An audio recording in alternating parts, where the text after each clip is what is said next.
When teaching or learning for loops, you usually start with a couple of concrete examples. Here's a concrete example of a for loop.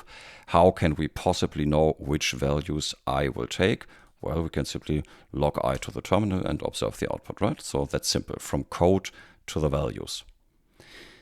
But we can flip that around and start with the desired values and then generate the for loop from that. That's the latest tool that I wrote. So you can see this is the first variant that was demonstrated at the start of the video, where we say we start at 1 up to and including 9, a closed range, or we could also say we start at 1 up to and not including 11. And in both cases, of course, we want to increment by 2, and this would be a half open range because the 11 is not included in the desired values.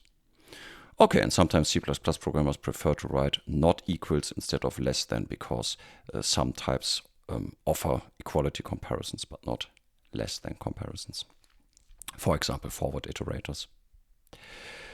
Okay, and then we can play around with it. For example, if we remove the last value, notice that only the condition changes to a smaller value. And if we remove the first value, we can see that only the initial value changes, right? I think that's quite valuable.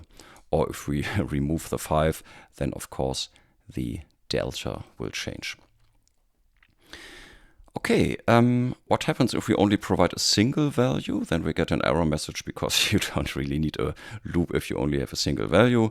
And if the values are always the same, then we also get an error message because it would be quite hard to know when to stop, right? You can't use the loop counter itself to decide when to stop, when sometimes you want to keep going and sometimes you want to stop.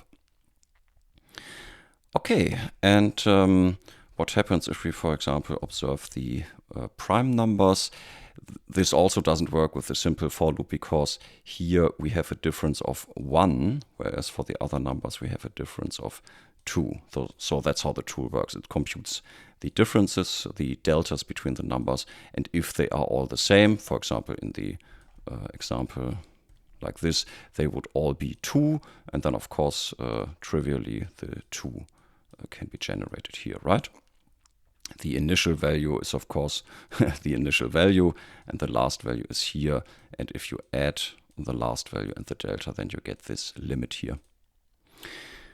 Okay, does it also work for descending sequences? Let's say this example, for example, notice how the operator will change. Yeah, instead of plus equals, we get minus equals, and that also works. And note that, of course, here this operator also changes because now we approach from the top down instead of the other way around, but notice that this operator does not change. So that's maybe the biggest appeal of this Terminator variant. Okay, something that doesn't work is if you want to, for example, generate the square numbers, let's say maybe up to and including here. That doesn't work because the deltas are different, but you can see that if you compute the deltas again, then you have a meta delta of 2, 2, 2, 2, and 2. So in theory, we could do this with a for loop with 2 loop counters, an I loop counter and a delta loop counter that you increment by 2 every time. But I think it's not really worth it making the for loop generator more complicated for rare cases such as this. But feel free to fork the repo. It's linked in the description, and add your own features to your own fork.